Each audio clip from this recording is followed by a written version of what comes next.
Obrigado, meus irmãos queridos. Bom dia para todos que estão aqui, todos que estão em casa, todos que estão lá atrás, trabalhando hoje nesse almoço.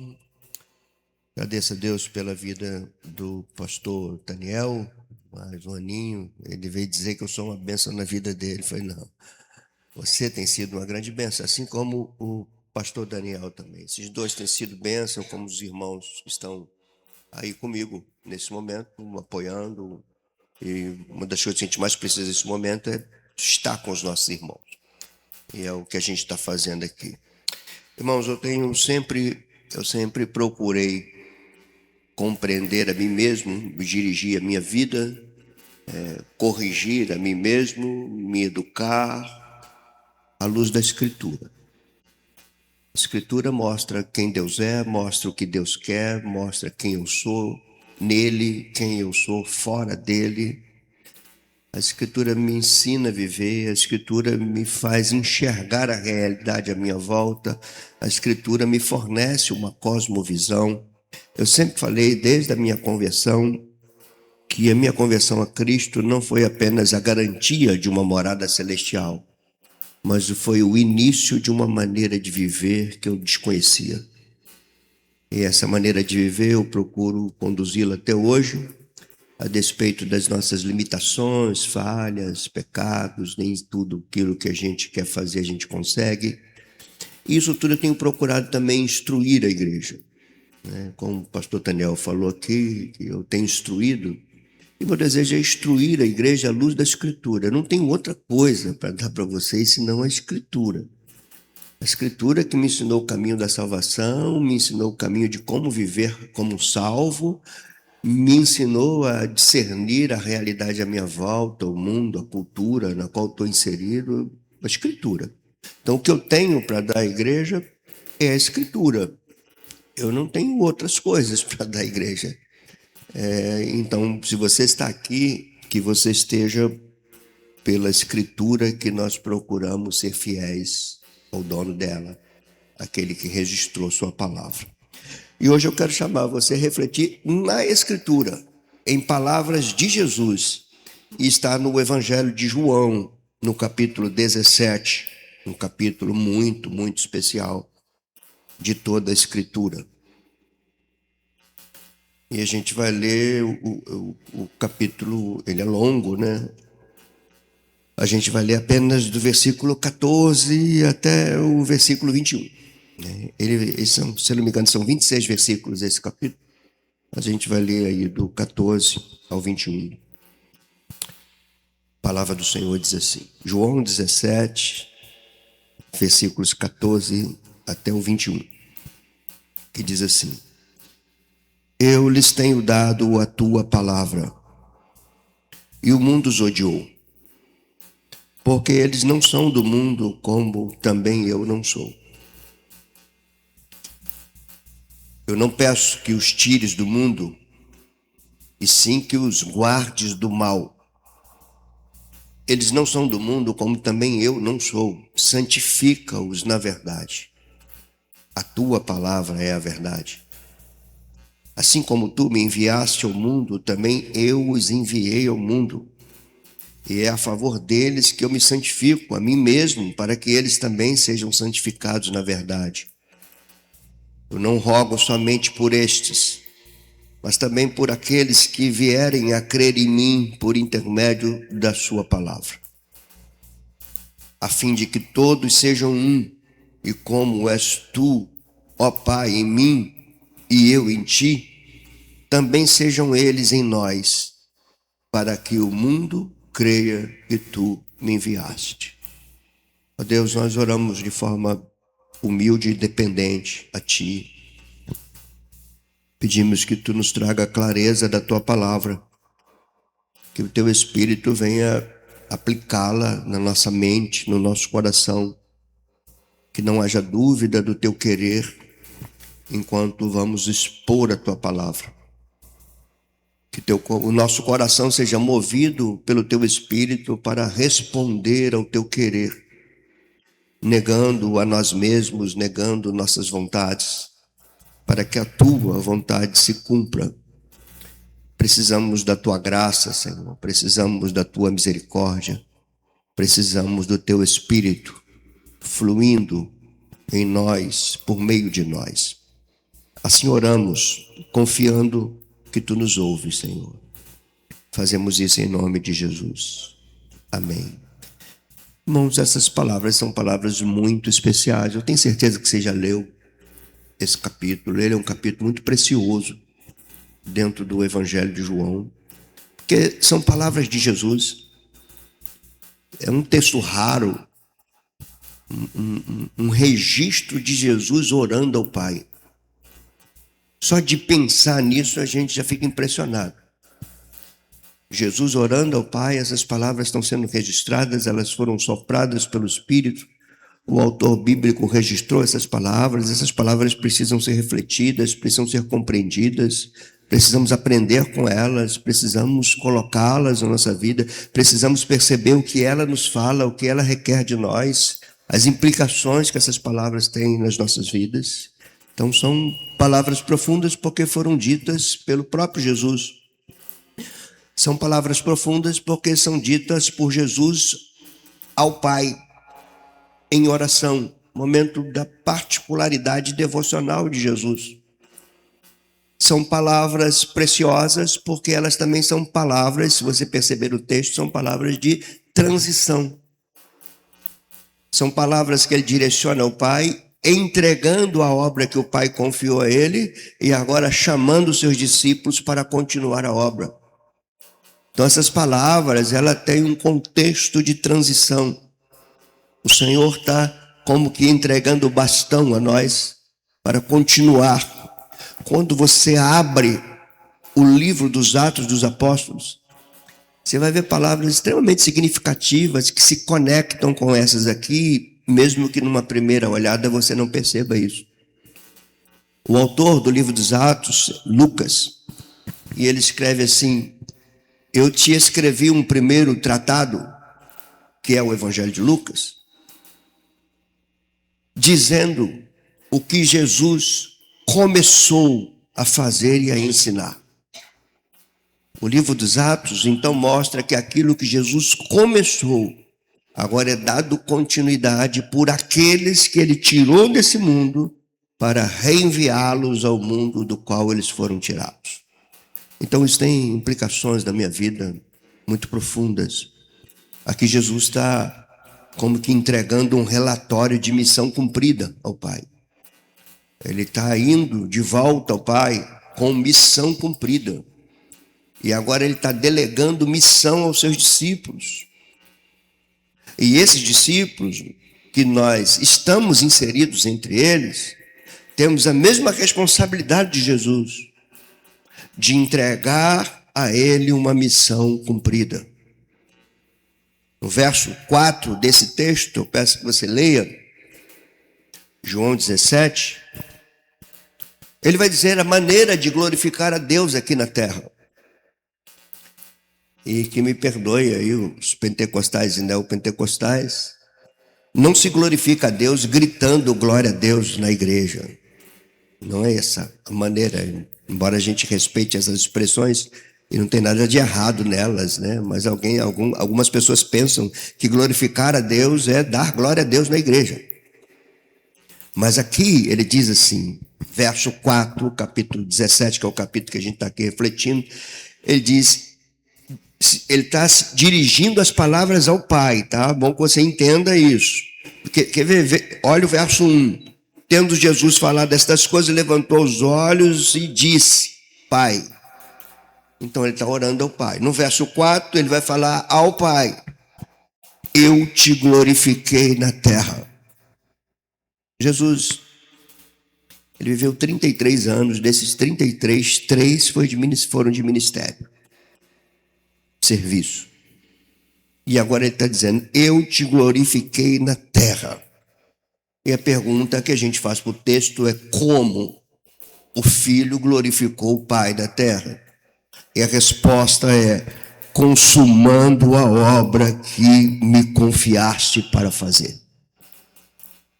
Isso tem que mexer conosco. Porque É algo agora de responsabilidade nossa. Por exemplo, fica com esse verso 4 na cabeça. Eu te glorifiquei na terra, confiando a obra que tu me deste para fazer. E agora o verso 18. Agora, ele está orando ao Pai e se referindo aos seus discípulos. Ele diz, assim como tu me enviaste ao mundo, também eu os enviei ao mundo. O ponto aqui, para você refletir comigo, é assim como o Filho glorificou o Pai, consumando a obra que foi confiada a ele. Agora ele diz, da mesma maneira eu envio eles. E como que a gente glorifica a Deus? Fazendo o que ele confiou a nós. E aqui que entra os nossos pontos de reflexões, de tempo curto para a gente tratar disso, mas com muitos domingos pela frente, porque a gente tem falado já do evangelho que salva, do evangelho que produz vida, do evangelho que nos ensina a viver e do evangelho que nos faz enxergar a realidade à nossa volta, que nos dá uma cosmovisão. Eu falo isso com sinceridade da minha alma, entendendo o texto bíblico e entendendo também o tempo que eu estou vivendo. O tempo do cristianismo nos nossos dias. O cristianismo para mim, o cristianismo dos resultados para a minha vida, o cristianismo que me satisfaz, o cristianismo que me dá o que eu estou buscando, isso tudo eu penso. E esse texto diz não a todo esse tipo de cristianismo. Não é o cristianismo que eu quero, não são as coisas que eu busco, não são as coisas que eu prefiro. É um cristianismo de consciência missional, de obediência, de desejo de glorificar aquele que te criou e que te salvou. E eu queria que você compreendesse isso comigo. O texto que nós lemos aqui, do verso 14 até o verso 21, em princípio ele nos mostra algumas coisas que a gente precisa parar aqui nesta manhã e refletir sobre isso. E o meu desejo aqui é que você venha comigo nessas palavras e consiga fazer uma comparação entre o cristianismo que esse texto está nos ensinando e o cristianismo vivido nos nossos dias. Faça essa comparação à medida que a gente expõe o texto. E faça também uma comparação se esse cristianismo está na tua vida ou não. Se está no teu interior ou não. Se é dessa maneira que você enxerga a vida cristã. E a primeira coisa que eu vou mostrar aqui para vocês, que são destaques das palavras de Jesus ao Pai, é que essa vida é vivida pelas palavras que o Pai confiou ao Filho e o Filho entregou aos seus discípulos. Essa é a primeira coisa. É a palavra que dirige a minha vida. O cristianismo bíblico, autêntico, com uma cosmovisão cristã, é um cristianismo entranhado de palavra. Saturado da palavra. A palavra, ela não está apenas na mente ou nas emoções. Ela está dentro. Lembrem que nós somos salvos por uma palavra encarnada.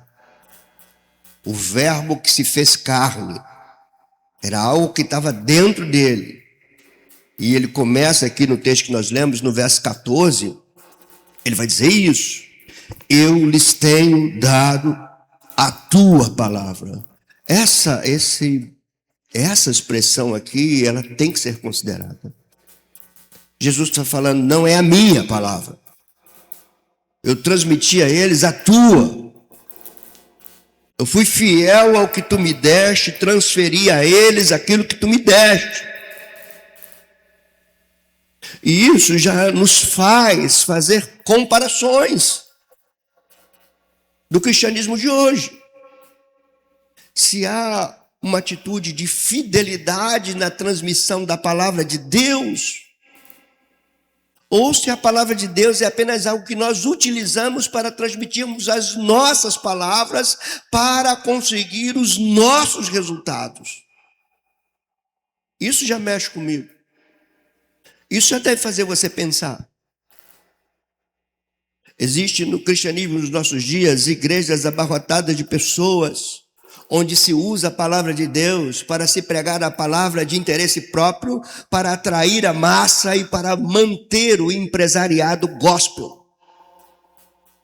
Eu preciso ser claro no que eu estou falando. A igreja tem que ser fiel à palavra de Deus, não à palavra da sua denominação.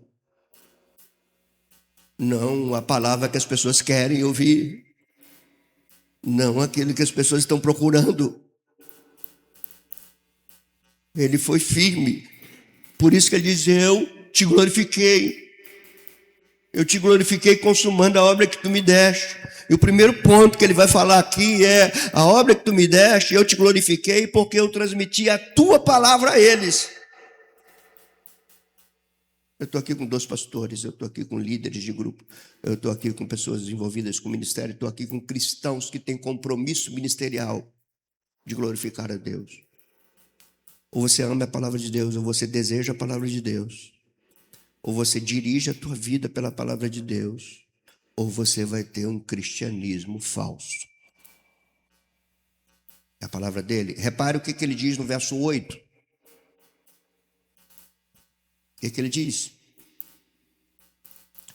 Vamos ler o 7 também. Agora eles são seus discípulos, eles reconheceram que todas as coisas que me tens dado provém de ti. Olha que palavra. Eles estão reconhecendo, Pai, que as coisas que eu dei vieram de ti, não são minhas, ideias minhas. Agora, o verso 8 vai dizer por que eles reconheceram isso. Ele vai dizer, é porque eu lhes tenho transmitido as palavras que me deste. Responsabilidade, irmão. Quem está num púlpito, ele é muito atraído a falar das coisas que já estão no coração dele, na mente dele, e usar a palavra apenas para respaldar isso, tirando textos de algum lugar. Eu tenho andado em salas de aula, em seminários, em igrejas, e eu sei que é assim. Eu vejo pessoas procurando outros lugares para buscar a palavra que querem. Nem Jesus fez isso. Em João, no capítulo 7, nesse mesmo livro, aqui nesse mesmo evangelho, ele disse assim, o meu ensino não é meu, é daquele que me enviou. Eu não falo por mim mesmo. Está no capítulo 7. E depois ele diz assim, aquele que fala por si mesmo busca a glória para si. Mas é que ele está dizendo, eu glorifiquei o Pai. Eu glorifiquei o Pai porque eu não busquei a glória para mim. Eu não busquei a glória para mim porque eu não falei daquilo que é meu mesmo. Eu falei aquilo que o Pai me mandou falar. E aqui ele está dizendo, Pai, eu transmiti a eles. Lembra quando eu falei que essas palavras também são palavras de transição? Eu transmiti a eles, em outras palavras, o que você entende aqui? Eu transmiti a eles para que eles façam como eu fiz. Por isso que ele diz, assim como tu me enviaste, eu estou enviando eles. Assim como eu te glorifiquei, eles têm que te glorificar. Assim como eu transmiti as tuas palavras, são essas palavras que eles têm que transmitir. Você pega as cartas de Paulo, por exemplo, 1 Coríntios 15, ele diz assim, eu vos entreguei o que também recebi. Fidelidade. Ele escreve para Timóteo, fala assim, olha, persevera nas sãs palavras que de mim aprendeste. O que você aprendeu de mim, transmita a homens fiéis e idôneos, para que eles transmitam a outros. Um cristianismo deformado é fruto de uma palavra desviada da fonte. Uma palavra de homens que estão atraindo pessoas, construindo máquinas empresariais gospel. Ambientes que fascinam as pessoas. E ninguém consegue discernir isso. Ninguém consegue compreender uma coisa dessa. Então o primeiro ponto é esse, irmãos queridos. Um cristianismo vivo E uma fidelidade na missão que Deus me deu requer invariavelmente que a palavra esteja dentro de nós e que nós venhamos a transmiti-la sem violá-la. Primeiro ponto. E daí você precisa então pensar se essa palavra está dentro de você, se ela está guiando a tua vida, se ela está guiando a tua casa, qual é o teu relacionamento com Deus.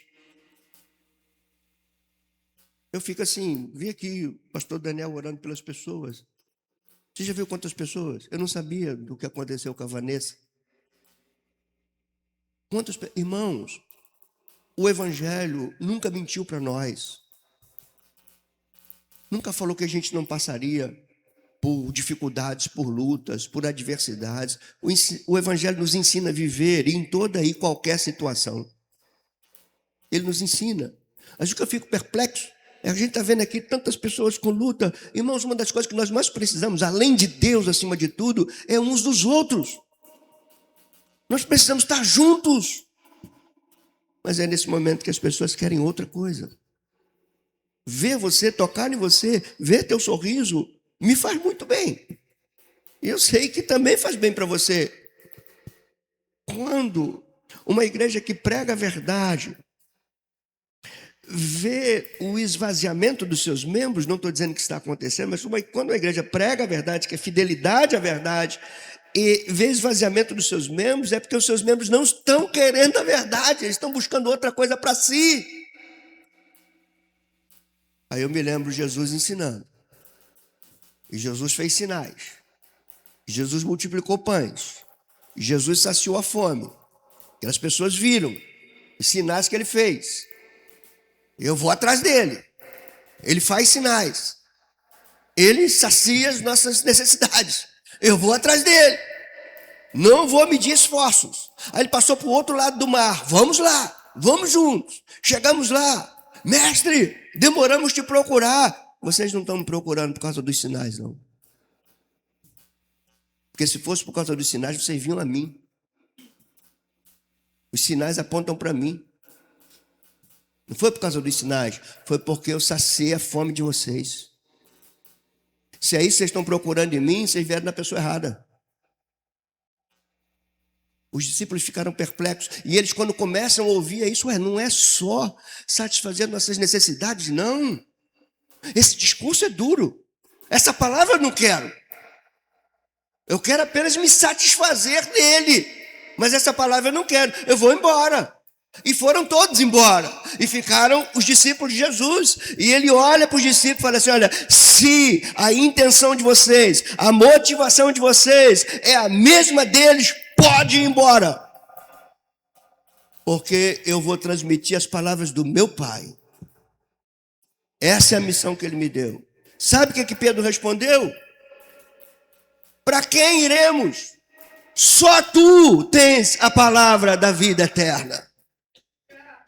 Irmão, isso pesa no meu coração como pastor. Como é que eu vou enxergar o mundo lá fora sem a Escritura? Sem a palavra de Deus? Como é que eu vou guiar a minha vida? Como é que eu vou guiar a vida da minha família?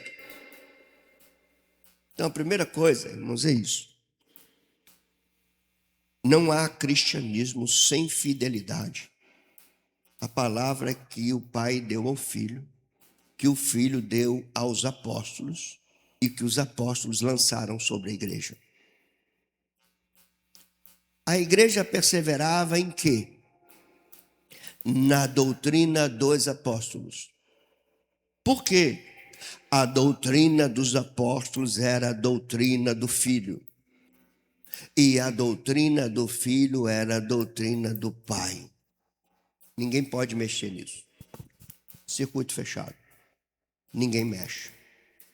Aí você pode falar assim, mas isso foi com os discípulos lá dele. Não, no verso 20 desse texto aqui ele vai dizer, eu não estou orando só por eles, não. Eu estou orando por todos aqueles que ainda vão crer em mim por meio da tua palavra. Não tem nenhuma possibilidade de ter uma fé verdadeira em Deus se não for por meio da palavra. Vou repetir para vocês aqui o verso 20. Não rogo somente por estes, mas também por aqueles que vierem a crer em mim por intermédio da sua palavra. Não é crer em mim por intermédio dos eventos criativos que a igreja faz. Não é crer em mim pelas campanhas de satisfação. É crer em mim pela tua palavra. A fé vem pelo ouvir e ouvir a palavra de Cristo. Habite ricamente em vós a palavra de Cristo e por ela instruam uns aos outros, aconselhem uns aos outros. Palavra. Vocês estão com paciência para ir comigo nesse texto? Vai durar aí umas 3 semanas. Porque eu só estou num versículo. Palavra. Lá com Moisés. Esta palavra que eu dei para vocês, vocês vão guardar no coração de vocês. Depois vocês vão incutir nos seus filhos. Quando deitar, quando levantar, quando passear, em todo lugar que você for. Não viola. Ela primeiro tem que estar no coração de vocês, para depois transmitir aos filhos de vocês. Palavra. Não tem outra. Não tem como eu enxergar o mundo fora dessa palavra. Fora dessa palavra, eu enxergo o mundo distorcido e eu vou também me distorcer junto com esse mundo. Agora tem um outro ponto aqui que confronta o cristianismo desses dias. Essas palavras que o pai deu ao filho e que o filho deu aos discípulos atraiu o ódio do mundo, não a simpatia. O ódio. Reparem, verso 14, eu lhes tenho dado as tuas palavras, e qual foi o resultado disso? E o mundo os odiou. Esse mesmo João vai escrever na carta dele assim: não amem o mundo, não amem as coisas que há no mundo, não se tornem inimigos de Deus. Qual é o ponto aqui para a gente discutir? Irmãos, um cristianismo bíblico, ele precisa ter coragem para enfrentar o ódio do mundo pela preservação da verdade inviolável da Escritura. Um cristianismo autêntico não se ajusta ao padrão cultural imposto. Ele resiste. Quando pediram a Pedro para amenizar nas suas palavras, ele diz: olha, importa obedecer a Deus e não aos homens. Aquilo que temos visto e ouvido, a gente não pode calar. A gente tem que transmitir. Daqui a pouco eu vou ter uma reunião com liderança. Uma das coisas que eu vou tentar fazê-los enxergar é que a gente vive hoje numa lacuna de geração e a igreja precisa saber como se posicionar nisso. A gente está vendo os adultos aqui sem a companhia dos seus filhos, adolescentes, jovens, as crianças ainda estão. Adolescentes, jovens, influenciados por uma cultura pós-moderna, eles não querem a verdade da Escritura. Aí surgem igrejas que criam estruturas eclesiásticas que dão a eles o que eles querem. E atrai esses jovens todos. Irmãos, eu não posso enxergar isso sozinho. Vocês precisam enxergar isso comigo. É um desafio para nós. É uma reunião aqui para líderes. Se você quiser participar, pode participar também, tá? E a gente vai tratar dessas coisas aqui. E meu objetivo é, junto com essa liderança, ver o que essa igreja precisa fazer. Talvez reconhecer algumas coisas que não estão sendo feitas, que precisavam fazer. Então eu vou conversar com eles. Faz parte do meu ministério. Os diáconos que estão aqui estão convidadíssimos a participarem disso. Então reparem, o mundo os odiou como odiou a Jesus. Jesus não foi crucificado pelos seus milagres, irmãos. O que levou Jesus à cruz foi suas palavras. Não foram seus milagres. Seus milagres atraíam a multidão. As suas palavras atraíam a oposição, o ódio. Então, há uma coisa para a gente considerar. Toda igreja que é amada pelo mundo é porque adulterou a palavra de Deus. A igreja não é amada pelo mundo. Por quê? Porque a igreja é corpo de Cristo. A igreja representa um reino dentro de um império. Ela faz oposição. E ela recebe a oposição das trevas. Como é que foi a vida dos apóstolos? Oposição. Pedro sofreu oposição do próprio judaísmo do primeiro século. Paulo sofreu oposição do próprio judaísmo do primeiro século. Sofreu oposição dos romanos. Teve que fugir de cidades fingindo-se de morto. E morreu sem cabeça. Por causa da verdade. E quando ele está prestes, ele sabe que está prestes a perder sua cabeça em pena de morte. Ele escreve uma carta para Timóteo e fala assim: olha, leva adiante. Mantenha essas palavras. Sofra o ministério de um evangelista. Não tenha vergonha deste evangelho. Participa dos sofrimentos desse evangelho. Irmãos, a gente precisa parar e olhar esses textos de novo. Olhar essas realidades bíblicas. Parar com esse cristianismo misturado com um monte de coisa. E entender isso. São palavras dele. Eu dei as tuas palavras a esses discípulos, e por eu ter dado essas palavras a esses discípulos, eles me conheceram, eles souberam que tudo que eu tenho vem de ti, e agora por causa dessas palavras o mundo vai odiar eles como me odiou também, mas eu peço, não tira eles do mundo, não, mesmo com ódio, não tira eles do mundo, mas livra eles do mal que tem nesse mundo. Isso é cristianismo, irmãos. Talvez em extinção. Mas é cristianismo. Cristianismo do remanescente. Uma terceira coisa, para você entender aqui junto comigo. Ele deu a palavra do Pai aos filhos, aos discípulos. Ao dar as palavras do Pai aos discípulos, os discípulos vão atrair o ódio do mundo. Porque lembra quando o próprio Paulo persegue a igreja? O que Jesus falou? Por que você persegue a mim? Você está perseguindo a mim. E agora ele, o perseguidor, passa a ser perseguido depois. Isso nos leva à terceira coisa. Essas palavras que o Pai deu ao Filho, que o Filho deu aos seus discípulos, que atrai o ódio do mundo, são as palavras que produzem a identidade cristã. Eles se identificam com Cristo por causa dessas palavras. Por isso que ele vai dizer assim, eles não são do mundo.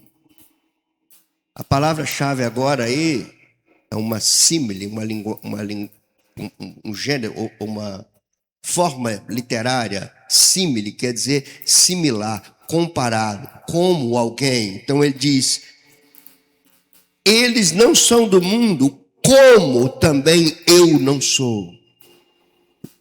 É a nossa identidade com ele. Ele diz, quem vê a mim, vê o Pai.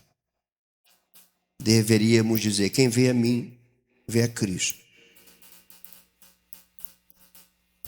Eles não são do mundo como eu não sou.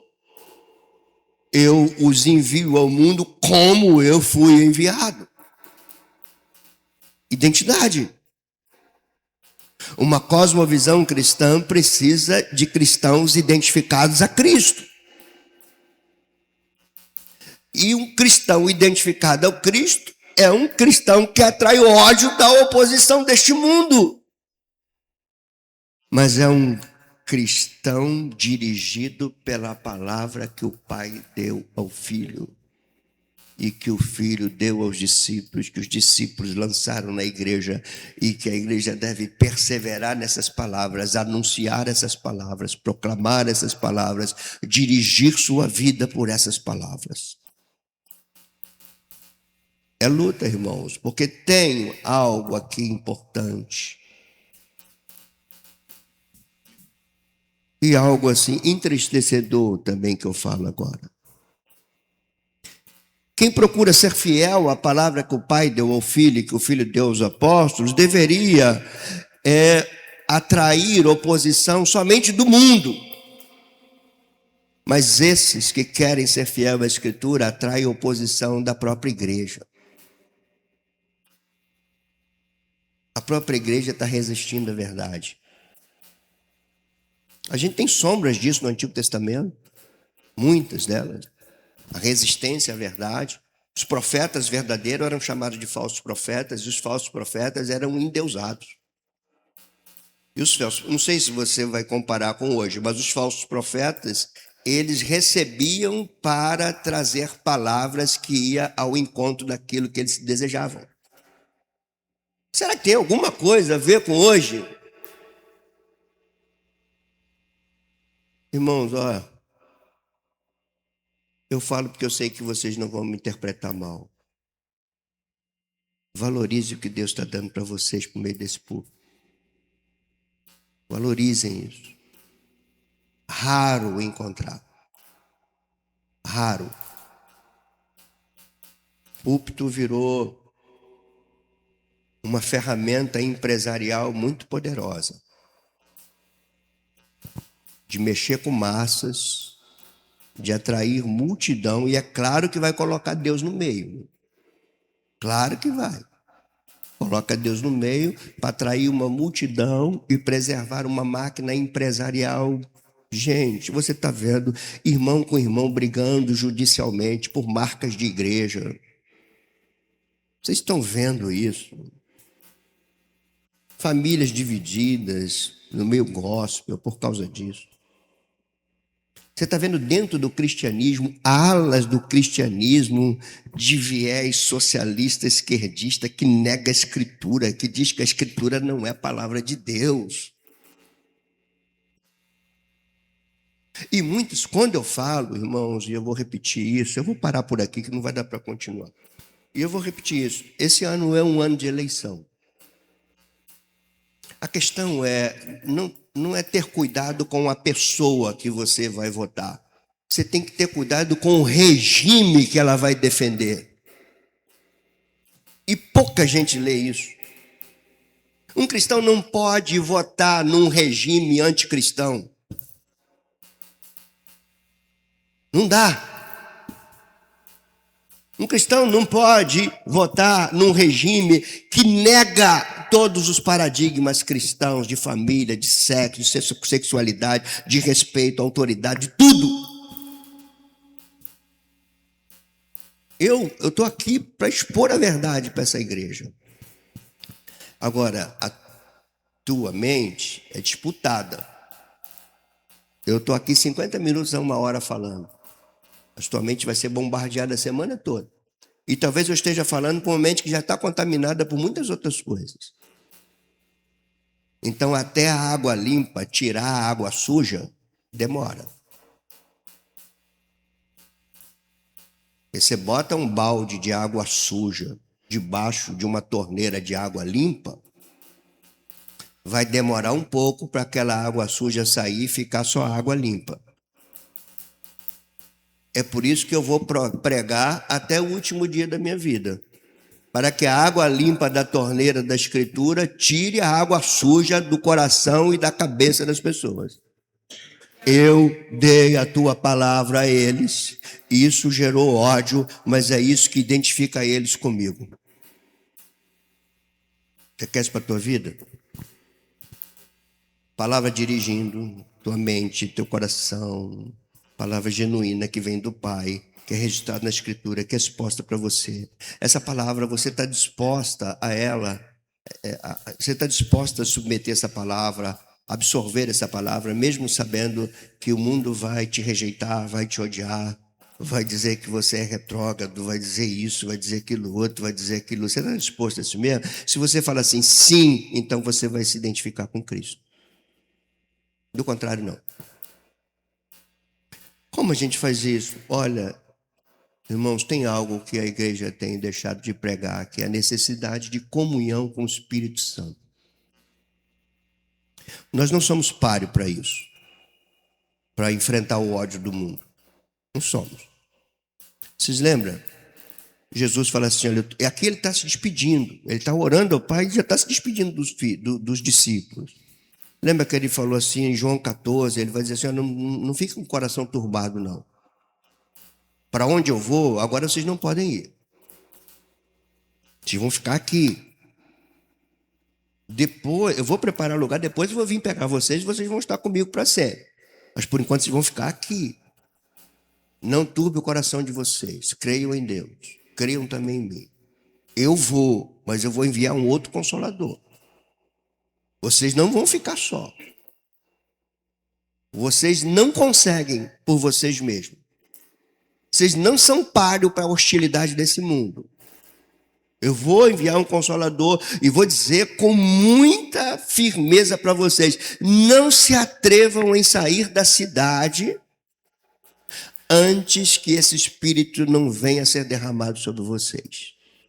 Se vocês saírem da cidade por conta da sua própria força, vocês serão destruídos pelo ódio deste mundo. É somente com o Espírito de Deus.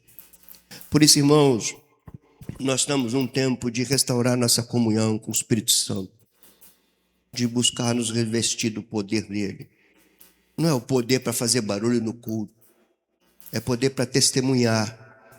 Mas recebereis poder ao descer sobre vocês o Espírito Santo, e só assim vocês serão testemunhas desta verdade até os confins da terra. Comunhão com o Espírito Santo, a vida de oração. Volte a ter um lugar secreto para conversar com Deus, para orar a Deus. Tenha tempos na presença de Deus. Não se deixe levar pela correria deste mundo. Você não é páreo para as curvas da vida. As curvas da vida às vezes vêm batendo com força. E você não se mantém em pé se você não estiver em comunhão com o Espírito Santo. Por quê? Porque ele te guia toda a verdade. Ele traz luz nas tuas trevas. Ele te mostra o caminho. Ele lembra a você as palavras do Pai. A comunhão com o Espírito Santo. Toda a vida de Jesus foi em comunhão com o Espírito Santo. O Espírito Santo estava em Jesus, no ventre de Maria, gerando. O Espírito Santo estava com ele no deserto, quando ele era tentado. A Escritura diz que ele era um homem cheio do Espírito Santo e poder. A Escritura diz que Jesus, cheio do Espírito Santo, foi levado ao deserto para ser tentado. A Escritura diz que o Espírito Santo ressuscitou Jesus dentre os mortos. A Escritura diz que o Espírito que ressuscitou Jesus dentre os mortos, esse mesmo vai nos vivificar. A Escritura nos ensina que o Espírito que estava em Cristo está em nós. O mundo precisa ver e ouvir a igreja de Cristo. Assim como o Pai deu a palavra a ele, ele deu a palavra aos filhos, os discípulos deram a palavra à igreja, assim que esta palavra esteja dentro de você, no teu coração, na tua vida, que você valorize isso, que você honre isso. Você venha estar nesta igreja não para buscar um alívio de consciência religiosa, não para buscar qualquer alívio no estresse que essa vida traz. É para você conhecer a Escritura, conhecer a palavra, viver por meio dela, conviver por meio dela, lidar com as adversidades, por mais que elas sejam cruéis, mas você só faz isso por meio da palavra dele. Eu transmiti as tuas palavras e eles souberam que eu saí de ti. A maneira de vocês saberem que o que eu falo vem de Deus é ver se eu estou transmitindo as palavras dele tal como convém. É assim que vocês sabem. Bendito Deus. Nos rendemos a ti. Não queremos outra coisa senão a tua palavra. Tua palavra nos ensina a viver, tua palavra nos conforta no luto, na dor. Tua palavra que nos sustenta no meio das notícias que não queríamos ter, dos diagnósticos negativos, da oposição no ambiente do trabalho. Tua palavra nos ensina a conviver com as trapaças daqueles que querem nos derrubar. Uma vez por semana nós nos reunimos nesse lugar, Senhor. Que aqui não falte a tua palavra. Que por meio dela possamos enxergar o mundo à nossa volta. Por meio dela saibamos discernir essas transformações culturais que estão deformando a identidade, sobretudo dos jovens. Senhor, os jovens do nosso dia são ameaçados na sua mente, na sua identidade, na sua sexualidade. Levanta-nos como homens de Deus, como mulheres de Deus, conhecedores da tua palavra, proclamadores da tua palavra, educadores por meio da tua palavra. Não permita, Senhor, que toda essa adversidade venha nos abater, mas erga-nos. Mais uma vez tua palavra foi pregada aqui, Senhor. E foram palavras que saíram da boca do nosso Senhor Jesus Cristo. Seja conosco, Deus. Perdoa-nos se temos um cristianismo, Deus, inferior àquilo que tu nos ensina. Perdoa-nos se temos procurado um cristianismo de satisfação própria. Palavras que aguçam o nosso ego. Perdoa-nos, Senhor, se temos confundido a tua presença com sensações litúrgicas. Venha sobre nós com tua graça. Não olhe para nós segundo as nossas iniquidades, teimosias, obstinações. Olha para nós segundo a tua misericórdia, Senhor, que é infinita. Olha para nós segundo a tua graça bendita. Erga-nos como igreja. Falta-nos, Senhor, recursos materiais. Falta-nos recursos ministeriais. Só tu podes tocar no coração dos membros dessa igreja, para que eles entendam o labor pela verdade, a luta pela verdade, a qualidade daquilo que tu tem nos dado quando ensinamos na EBD, como expondo as tuas palavras no culto. Eu sei, Senhor, que muitos pais aqui têm andado tensos, com medo de perder seus filhos para o mundo. Oh Deus, mas nós entendemos que somente a tua palavra pode salvar essa geração. Então, seja conosco, meu Deus. Seja com esses que estão me ouvindo aqui, com esses que estão me ouvindo em casa, com aqueles que ainda me ouvirão. Quando acessarem esse canal do YouTube para ouvir essas palavras, que o teu Espírito venha tocar nas pessoas, Senhor. Precisamos de ti, precisamos da tua graça, precisamos do teu Espírito, precisamos uns dos outros, precisamos estar juntos, precisamos estar unidos. Seja conosco, Senhor, dá-me graça para continuar pregando nesse texto nos domingos que vêm por aí, Senhor. não sei como estará a minha saúde, não sei se poderei estar aqui, mas que a tua palavra não deixe estar aqui, seja quem for subir aqui para expô-la. E nós queremos, Deus, um dia estar diante de ti e falar: nós te glorificamos na terra, consumando a obra que tu nos deste. Nós queremos falar isso para ti, Senhor.